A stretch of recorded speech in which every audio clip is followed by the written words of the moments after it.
j'ai fait une grosse connerie. Et heureusement, en fait, il y a un voisin.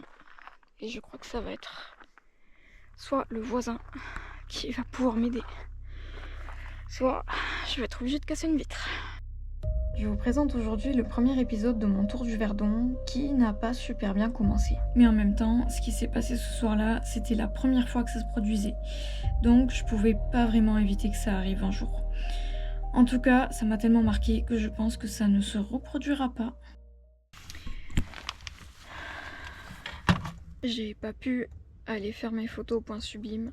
Je me suis retrouvée enfermée en dehors du van, sans téléphone, sans les clés, sans lampe. La chance que j'ai eue, c'est que j'avais un voisin.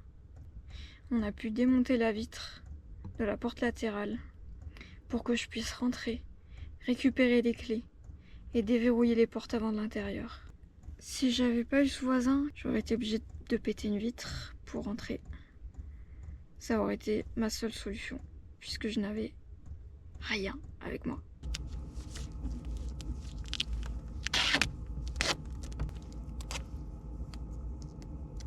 Malgré tout, je suis quand même motivée pour essayer de mener à bien les projets que j'avais pour la deuxième partie de la nuit. Le ciel est vraiment très dégagé, la nuit est très froide aussi, mais ça, c'est un peu logique. Je vais bouger d'ici avant que la température ne chute encore. Une fois que je serai là-haut à Rougon, je pourrai prendre le temps de manger, de me détendre et de réfléchir un peu plus calmement aux photos que je vais faire. Je sais pas ce qu'ils ont à Cangeverse, ils arrêtent pas de bombarder, c'est chiant. J'ai retrouvé un peu de motif pour faire ma photo. Il va falloir que j'attende encore au moins 5 heures, un truc comme ça.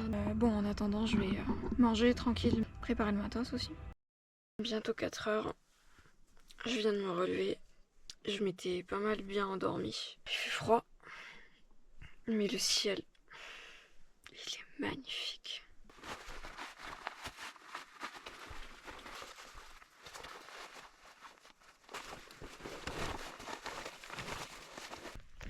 J'espère avoir rien oublié niveau matos.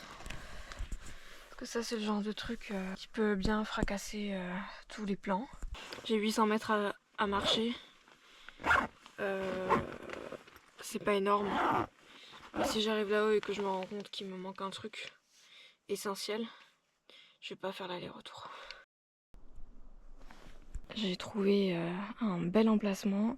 On a une super vue sur le village. Je me dépêche quand même parce que le jour va se lever et il risque de remettre l'éclairage public. Je sais pas si c'est 4h30 ou 5h. Et ça, super impatiente d'essayer avec la Voie lactée estivale le filtrage alpha dont je me suis déjà servi pour faire Orion. Tout de suite ce que ça donne, j'ai trop hâte. De près c'est pas super beau mais ça a l'air quand même intéressant. Je pense que j'essaierai dès demain de voir comment ça s'intègre sur une photo en RVB.